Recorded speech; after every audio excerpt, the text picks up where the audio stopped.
Leviticus 23. Then the Lord said to Moses, Speak to the Israelites, and say to them, These are my appointed feasts, the feasts of the Lord that you are to proclaim as sacred assemblies.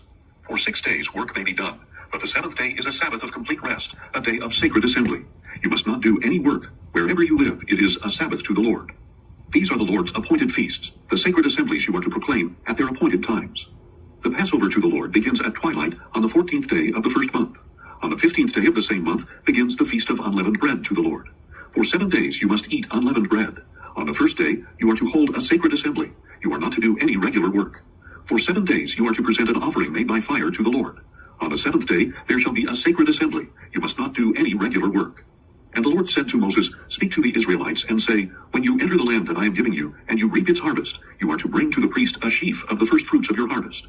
And he shall wave the sheaf before the Lord, so that it may be accepted on your behalf. The priest is to wave it on the day after the Sabbath.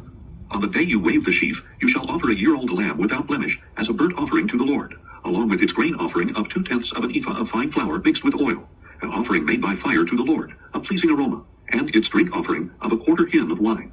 You must not eat any bread or roasted or new grain until the very day you have brought this offering to your God. This is to be a permanent statute for the generations to come, wherever you live. From the day after the Sabbath, the day you brought the sheaf of the wave offering, you are to count off 7 full weeks. You shall count off 50 days until the day after the 7th Sabbath, and then present an offering of new grain to the Lord. Bring 2 loaves of bread from your dwellings as a wave offering, each made from 2/10 of an ephah of fine flour, baked with leaven, as the first fruits to the Lord. Along with the bread you are to present 7 unblemished male lambs a year old, 1 young bull, and 2 rams.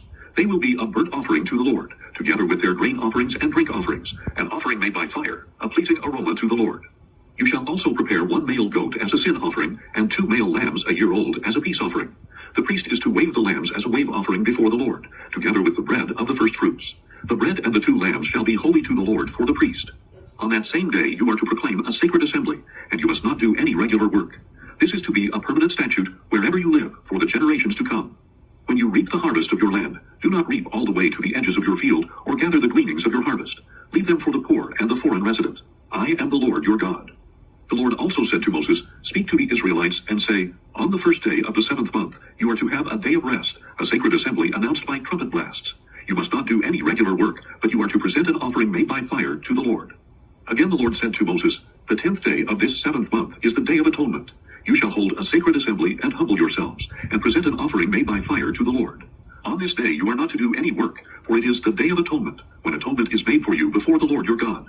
If anyone does not humble himself on this day, he must be cut off from his people. I will destroy from among his people anyone who does any work on this day. You are not to do any work at all. This is a permanent statute for the generations to come, wherever you live. It will be a Sabbath of complete rest for you, and you shall humble yourselves. From the evening of the 9th day of the month until the following evening, you are to keep your Sabbath. And the Lord said to Moses, Speak to the Israelites and say, On the 15th day of the 7th month, the Feast of Tabernacles to the Lord begins, and it continues for 7 days. On the first day there shall be a sacred assembly. You must not do any regular work. For 7 days you are to present an offering made by fire to the Lord. On the 8th day you are to hold a sacred assembly, and present an offering made by fire to the Lord. It is a solemn assembly. You must not do any regular work. These are the Lord's appointed feasts, which you are to proclaim as sacred assemblies for presenting offerings by fire to the Lord, burnt offerings and grain offerings, sacrifices and drink offerings, each on its designated day. These offerings are in addition to the offerings for the Lord's Sabbaths, and in addition to your gifts, to all your vow offerings, and to all the free will offerings you give to the Lord. On the 15th day of the 7th month, after you have gathered the produce of the land, you are to celebrate a feast to the Lord for 7 days. There shall be complete rest on the first day, and also on the 8th day. On the first day you are to gather the fruit of majestic trees, the branches of palm trees, and the boughs of leafy trees and of willows of the brook. And you are to rejoice before the Lord your God for 7 days. You are to celebrate this as a feast to the Lord for 7 days each year. This is a permanent statute for the generations to come. You are to celebrate it in the 7th month. You are to dwell in booths for 7 days.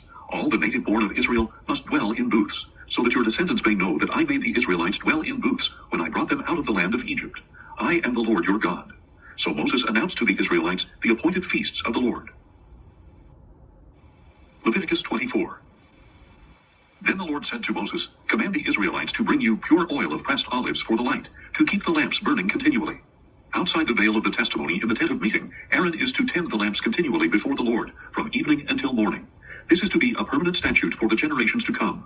He shall tend the lamps on the pure gold lampstand before the Lord continually.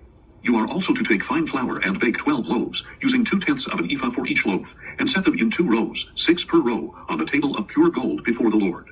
And you are to place pure frankincense near each row, so that it may serve as a memorial portion for the bread, an offering made by fire to the Lord.